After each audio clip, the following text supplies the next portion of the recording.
Hi hello friends, welcome back to my channel. ఇవాళ మనం వడల పులుసు ఎలా టేస్టీగా చేసేయాలో అండ్ ఈజీగా కూడా ఎలా చేసేయాలో చూసేద్దాం. వచ్చేయండి. ఫస్ట్ మనం ఉల్లిపాయలు తీసుకోవాలి, బాగా సన్నగా కట్ చేసుకోవాలి. మీడియం సైజ్ అయితే 2 తీసుకోండి, చిన్నవి అయితే 4 to 5 తీసుకోండి.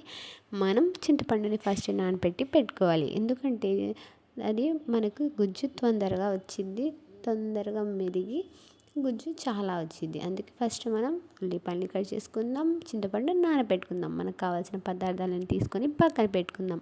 ఫస్ట్ బాండీలు పెట్టుకోవాలి, దాంట్లో మనకు తగినంత నూనె. కొంతమంది ఎక్కువ వేసుకుంటారు, కొంతమంది తక్కువ వేసుకుంటారు. నేను మీడియంగా వేస్తున్నాను మీరు అందరికి తెలియడానికి.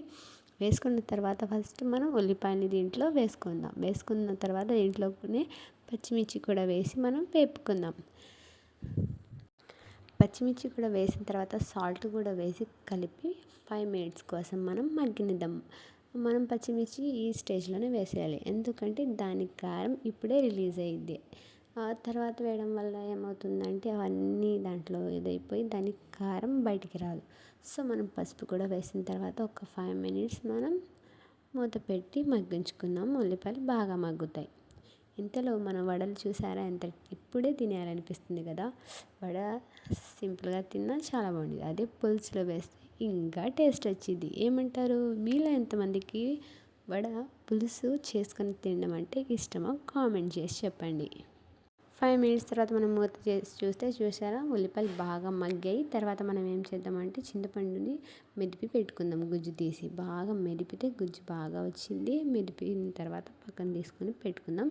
ఒక్కసారి ఉల్లిపాయలు మనం ఇలా ఏ స్టేజ్లో వచ్చాయి చూసుకుని ఒక్కసారి కలుపుకున్న తర్వాత మనం ఉల్లిపాయలు కలుపుకున్న తర్వాత మనం ఏం చేద్దామంటే ఇంతలోపు మనం దీంట్లోకి కావాల్సిన పదార్థాలు తీసుకొని పక్కన పెట్టుకుందాం. లైక్ కారం, దీనిలోకి కావాల్సినవన్నీ. ఇప్పుడు కొంచెం కారం, మీ టేస్ట్కి తగినంత కారం వేసుకొని కలుపుకున్న తర్వాత మనం ఇందులోకి చింతపండుని ఇంకోసారి మెదిపి చింతపండు గుజ్జును వేసుకుందాం.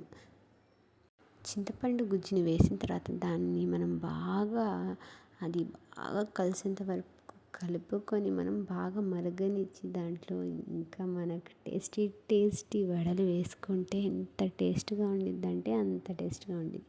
చూస్తున్నారా, మన పులుసు రెడీగా ఉంది. దీంట్లో కొంచెం నీళ్ళు వేసుకొని అది బాగా సలసలా అని మెరిసేంత వరకు మనం పెట్టుకొని, ఇంకా మీ టేస్ట్కి తగినంత కొంచెం లైట్గా వేసాం కాబట్టి ఫస్ట్ మనం ఉప్పు తర్వాత కూడా వేసుకొని కొంచెం ఇంకా దీంట్లోకి మనం కొంచెం ధనియా పౌడర్ వేసుకుందాం.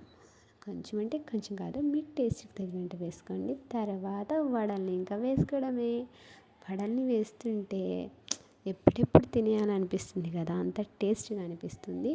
చూసారా, వేసిన తర్వాత మనం కొత్తిమీర అలా గార్నిష్ కోసం అండ్ టేస్ట్ కోసం కూడా వేసుకుందాం. వేసేసుకున్న తర్వాత ఒక 5 minutes మనం మీడియం టు హై ఫ్లేమ్లో పెట్టేసి మన వడల్ని కలుపుకుంటూ చూసుకుందాం. అవి బాగా దాంట్లో మునిగేంత వరకు మనం కూరని కలుపుకుంటూ గట్టిగా కలుపుకోవద్దండి, గరిటెతో ముక్కలు అయిపోతుంది మన వడ. సో మెల్లిగా మనం కింద నుంచి పైకి అలా చేయాలి. చేసుకుంటూ చూసారా, పులుసు కాబట్టి మనం కొంచెం కదిలేలాగే పెట్టుకోవాలి. మరీ మనం దగ్గరికి చేసేస్తే అది చాలా దగ్గరికి అయిపోద్ది.